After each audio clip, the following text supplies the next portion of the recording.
I'm sorry, Mary Jo Antibus. Did I say your last name right? Okay. Mary Jo here, ladies and gentlemen.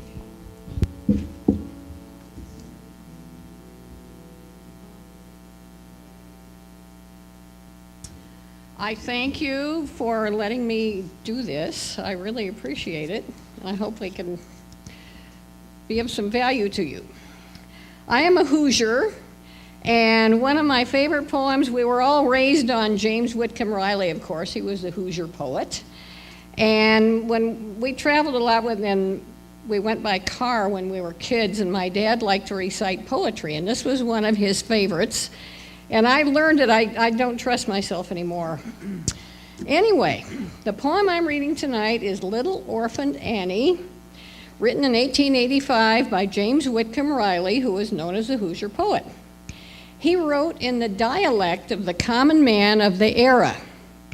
His chief legacy is seen as his influence in fostering the creation of a Midwestern cultural identity. That's kind of a lofty thought. And now a little of that cultural background. Up until the earlier years of the 1900s, when Social Security and general public assistance came into being, the poor and the downtrodden of our country often found themselves in truly desperate circumstances. One of the ways some of the people survived was to become servants. You've all heard reference, I'm sure, from days gone by, of the hired girl and the hired man.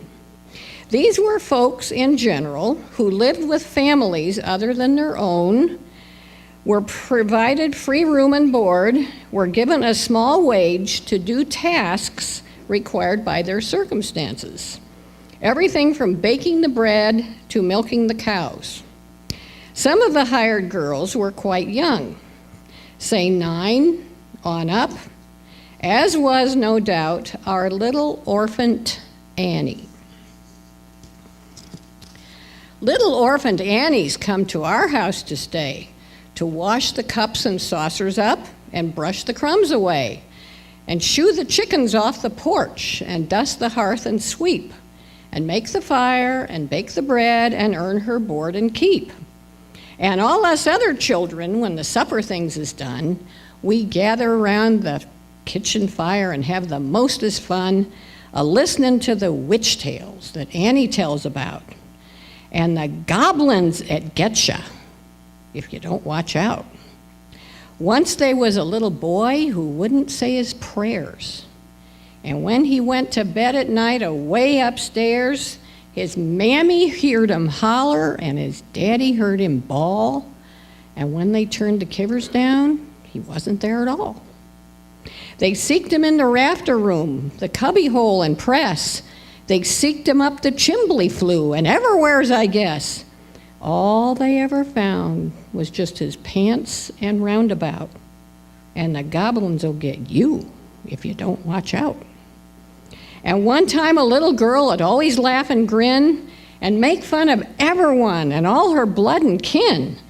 And once when they's company and old folks was there, she mocked 'em and she shocked 'em and she said she didn't care.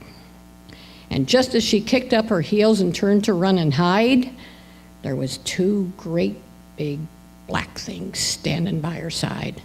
And they snatched her through the ceiling, for she knowed what she's about. And the goblins will get you if you don't watch out. And little orphan Annie says, when the blaze is blue and the lampwick sputters and the wind goes woo, and you hear the crickets quit and the moon is gray and lightning bugs and dew is all squenched away, you better mind your parents and your teachers fond and dear, and cherish them that loves you, and dry the orphan's tear, and help the poor and needy ones that cluster's all about, or the goblins will get you if you don't watch out.